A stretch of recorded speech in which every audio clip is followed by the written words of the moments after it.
Good morning and welcome to the fourth hour. It's great to have you along. There are fireworks that are going on at Pete Hegseth's confirmation hearing this morning. Forgive me, there have been protesters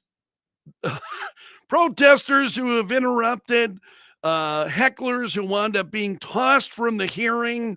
Also, Pete Hegseth in tears as he's thanking his family. And so that's what has happened thus far. I wanted to share his opening statement with you and get your reaction. So feel free to comment as this is ongoing. And I will flash some of these on the screen. But this is the hearing, and we'll pick it up right at the beginning. I've got this. So they've already gone through. Senators have made some comments. Had gone on for in excess of a half an hour before Hegseth actually began speaking. Here's Pete Hegseth's opening statement. Well, thank you, Chairman Wicker, Ranking Member Reed, and all the members of this committee for this opportunity today. I'm grateful for and have learned a great deal from this advise and consent process. Our founders knew what they were doing. Should I be confirmed, I look forward to working with this committee, senators from both parties, to secure our nation. I want to thank the former senator from Minnesota, Norm Coleman, for his mentorship and friendship in this process. So a lot of this is thank you, which we understand. And more importantly, for our purposes, Colonel Mike Waltz for his powerful words. I'm grateful to them both. Thank you to my incredible wife, Jennifer, who has changed my life and been with me throughout this entire process. I love you, sweetheart, and I thank God for you. And as Jenny and I pray together every morning, all glory, regardless of the outcome, belongs to our Lord and Savior, Jesus Christ. His grace and mercy abounds each day. May his will be done. Thank you to my father, Brian, and mother, Penny, as well as our entire family, including our 7 wonderful kids, Gunnar, Jackson, Peter Boone, Kensington, Luke, Rex, sorry, it's a lot of them, and Gwendolyn. Their future safety and security is in all of our hands. And to all the troops and veterans watching and here in the room, Navy SEALs, Green Berets, soldiers, pilots, sailors, Marines, Gold Stars, too many friends to name. Officers, enlisted, black and white, young and old, men. By the way, and Senator women, Rounds is on the show Thursday. All warriors. This hearing is for you. Thank you for figuratively and literally having my back. So here come the hecklers now. Yeah, people who are. Not only that, you are as Christian Science. They babbling about something. Let's take that outside, sir. Why did they just let everybody in? I don't understand that. A swift reaction to that outburst, and state that similar interruptions will be treated in like. I think there's more. There are more coming, unfortunately. As I'll say again, thank you for figuratively and literally having my back. I pledge to do the same for all of you. It's an honor to come before this committee today as President Donald Trump's nominee for the office of Secretary of Defense. 2 months ago, 77 million Americans gave President Trump a powerful mandate for change to put America first. Forgive me, I don't know how long this is. And abroad. I want to thank President Trump for his faith in me and his selfless leadership for our republic. The troops have no better commander-in-chief than Donald Trump. As I've said to many of you in private meetings, when President Trump chose me for this position, the primary charge he gave me was to bring the warrior culture back to the Department of Defense. He, like me, wants a Pentagon laser-focused on lethality, meritocracy, warfighting, accountability, and readiness. There it comes. There's the next one. Could we end this circle? I mean, seriously, why does it have to be? Can't they doesn't have to set up the television cameras and we need to have everybody else there. Or at least can we make sure they're not going to be disruptive? This to me is just crazy. Returning the Pentagon So back to war fighting, disrespectful to Hegseth. that's it. That's my job. Mr. Hegseth, suspend your remarks. Let me just say this. The Capitol Police are going to remove immediately individuals that are disrupting the hearing. I see a pattern attempted to be inflicted on the committee, and we're simply not going to tolerate that. You may proceed. To bring back war fighting, if confirmed, I'm going to work with President Trump and this committee to, one, restore the warrior ethos to the Pentagon and throughout our fighting force. In doing so, we will reestablish trust in our military, addressing the recruiting crisis, the retention crisis, and readiness crisis in. No! Seriously! Members of the Prosecute those people. Should those people be prosecuted for this stuff? That is just absolutely crazy. Mr. Hegseth, you may. You may proceed until the next strength interruption. Of our military is our unity and our shared purpose, not our differences. Number two, we're going to rebuild our military, always matching threats to capabilities. This includes reviving our defense industrial base, reforming the acquisitions process. As you mentioned, Mr. Chairman, no more valley of death for new defense companies, modernizing our nuclear triad, ensuring the Pentagon can pass an audit, and rapidly fielding emerging technologies. And number three, we're going to reestablish deterrence. First and foremost, we will defend our homeland, our borders, and our skies. Second, we will work with our Can we move partners off and of Mrs. allies Fisher, to please? deter aggression in the Indo-Pacific from That the look communist is a Chinese. little sour. And finally, we will responsibly end wars to ensure that we prioritize our resources to reorient to larger threats. We can no longer count on reputational deterrence. We need real deterrence. The Department of Defense under Donald Trump will achieve peace through strength. And in pursuing these America First national security goals, will remain patriotically apolitical and stridently constitutional. Unlike the current administration, politics should play no part in military matters. There you go. We are not Republicans. Amen. We are not Democrats. We are American warriors.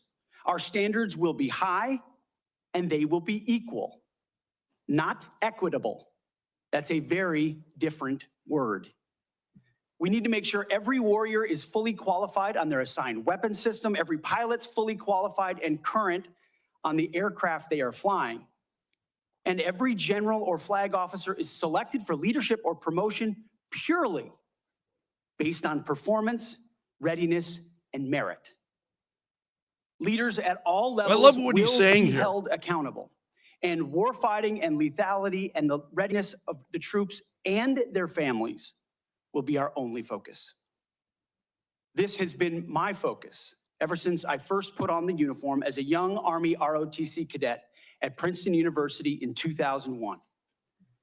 I joined the military because I love my country and felt an obligation to defend it. I served with incredible Americans in Guantanamo Bay, in Iraq, in Afghanistan, and on the streets of Washington, D.C., many of which. What is the cameraman? They're sending rounds again. This includes enlisted soldiers I helped become American citizens. See, I appreciate that and he is Muslim engaged allies I helped in what's immigrate going on. from Iraq and Afghanistan. Because when I took off the uniform, my mission never stopped. Now, it is true and has been acknowledged that I don't have a similar biography to defense secretaries of the last 30 years. But as President Trump also told me, we've repeatedly placed people atop the Pentagon with supposedly the right credentials, whether they are retired generals, academics, or defense contractor executives. And where has it gotten us? He believes, and I humbly agree, that it's time to give someone with dust on his boots the helm. a change agent, someone with no vested interest in certain companies or specific programs or approved narratives. Yep. My Amen. only special interest is the warfighter. Deterring wars, and if called upon, winning wars by ensuring our warriors never enter a fair fight. We let them win and we bring them home. Like many of my generation, I've been there. I've led troops in combat. I've been on patrol for days. I've pulled a trigger down range, heard bullets whiz by, flex-cuffed insurgents, called in close air support, led medevacs, dodged IEDs, Yeah, I can't imagine all of pulled that out stuff. dead bodies, and knelt before a battlefield cross. This is not academic for me. This is my life. I led then, and I will lead now. Ask anyone who's ever worked for me or with me. I know what I don't know. My success as a leader, and I very much look forward to discussing my organization's successes at Vets for Freedom and Concerned Veterans for America. I'm incredibly proud of the work that we've done. But my success as a leader has always been setting a clear vision, hiring people smarter and more capable than me, empowering them to succeed, holding everyone accountable, and driving toward clear metrics. Build the plan. What a difference work the from what plan, we see and in then work harder the current than everyone else administration. around you. It's just night and I've day sworn an oath difference. to the Constitution before, and if confirmed, I will proudly do it again. This time, for the most important deployment of my life. I pledge to be a faithful partner to this committee, taking input and respecting oversight. We share the same goals: a ready, lethal military, the health and well-being of our troops, and a strong and secure America. Thank you for the time, and I look forward to your questions. All right, we're going to stop that there because now they will be getting off into, questions, and we will talk about that tomorrow during the show. But I was hoping to bring that to you this morning, but they went on. It's the committee hearing began when it was supposed to. But, you've got various different speakers who were taking the floor. And even by the time I left the studio at 9:00, he still had not taken the mic yet. So thanks so much for letting me do that along with you. What are your thoughts on what you've seen of Hegseth so far? I would love to get your... No, I didn't miss it, Steve. I showed it. We didn't miss the fireworks. It was there. I picked this up literally from the beginning of his statement, and we saw, 3 different people at least who were removed. It's just absolutely crazy. Again, I think, does there have to be some kind of process for folks coming in and watching these hearings as to who we're letting in, and just the general public has got access via television, YouTube. Take your pick. So you and I, we just watched it. So you and I have access. Do we need to actually be there in the committee room? Those kinds of distractions. It makes you wonder then, as we talk about safety on Inauguration Day. I just shake my head at that. Steve agrees. With cameras in, you really have there's no need to let random people in to watch, not something this high profile. So Hegseth, how do you think Steve Hegseth came off? I think he looked great. I appreciate the things that he was saying. Makes a lot of sense. I got a few other things I'm going to share here just very, very briefly with you before we wrap up today.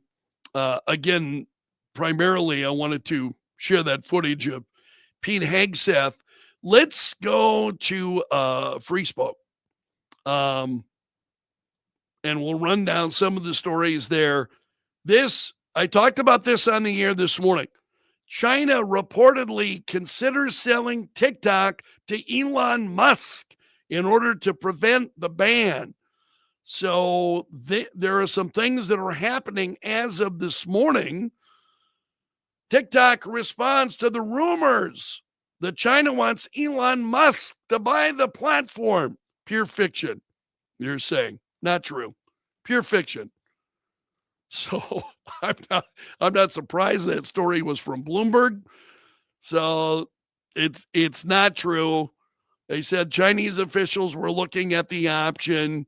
So none of that is true. That's what they are saying. So also, I wanted to, there's some other stories also at TikTok this morning that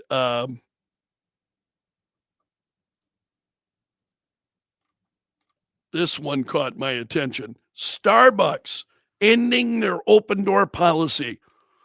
You either need to buy something and stay there in order to either have to buy something or use the restroom. So I have trouble. Have you ever been able to go into a place just to use the restroom and then walk out?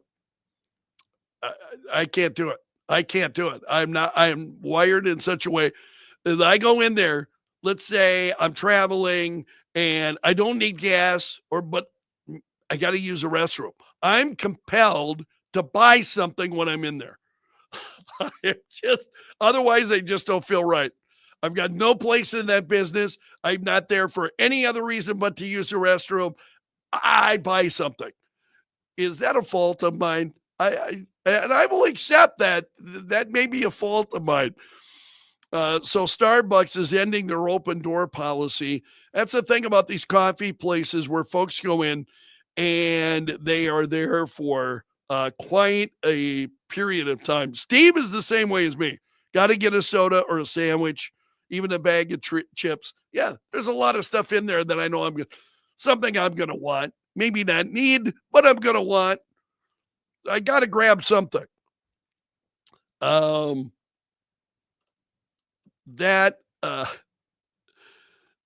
just, and two, if you're going in, what I have never understood, you got folks that they go in to Starbucks and they are, I also feel like there's a time limit on the amount of time that I'm in a place. Again, that's me. But if I go in and do I then spend, I'll give you an example. I was out for lunch with my family the other day. And this is my dad and his wife and my sister were there. And so we had gone and we were there for about 2 hours. About 2 hours. Now, an hour of that was our meal. You know, you're eating, you're so on. An hour of that was just conversation. And I've got to tell you, I was very mindful. I'm looking around. Now, it was a kind of a late lunch. Generally, folks, when I go out for lunch, generally I set those for 1 o'clock. So if I'm having lunch with my dad or with Katie or a friend, I will say 1 o'clock, because that way I put in a 9-hour day at work. I can leave and not feel like I got to get back there and finish this up. I got to get back and do this. So I get all of my stuff done and then I walk out the door. So we met for lunch. It was 1 o'clock. And by the time we left, it was just about 3. There are not a lot of people that are coming in for lunch around 3 o'clock. So, but I'm mindful of that. I'm looking around. It's like, okay, is anybody else coming in? Is there, I can't imagine just going into Starbucks and then being there for like 4 or 5 hours. Like some people, they're reading a book. And for some, it's comfortable. Not knocking it. You're having coffee. You're being a patron. No problem. Absolutely no problem with that. Some of those places have gotten, I think, really relaxed, and then it winds up, encouraging that kind of thing, I think, with the hopes that you'll spend more money, but I don't blame them for saying you've either got to buy something or you've got to be in there to use the restroom, or else you're not welcome. Just kind of makes me laugh. I'm going to leave it there for today. We've got about 20 minutes this morning. Thanks so much for letting me join you. I ask you, please, please, please come back tomorrow. Would be very, very much appreciated. We'll talk about Pete Hegseth, the highlights of that the hearing, which is still underway today. So we'll talk about the highlights. I'll have those for you tomorrow on the Greg Belfrage Show. Also coming up tomorrow will be the hearing for Governor Kristi Noem. So we'll wind up talking about that. I'm very, very interested to get your thoughts on that as we head into tomorrow. Quite a number of hearings that will be taking place tomorrow. One of the most high-profile ones will be Governor Noem, as well as Marco Rubio. Also, he is set for tomorrow. Don't expect the Marco Rubio to generate a lot of concern. Although we might see, some more nuts like we did at Hegseth today. So let's leave it there for today. Take care. So long. Have a wonderful Tuesday, and may God bless, my friend.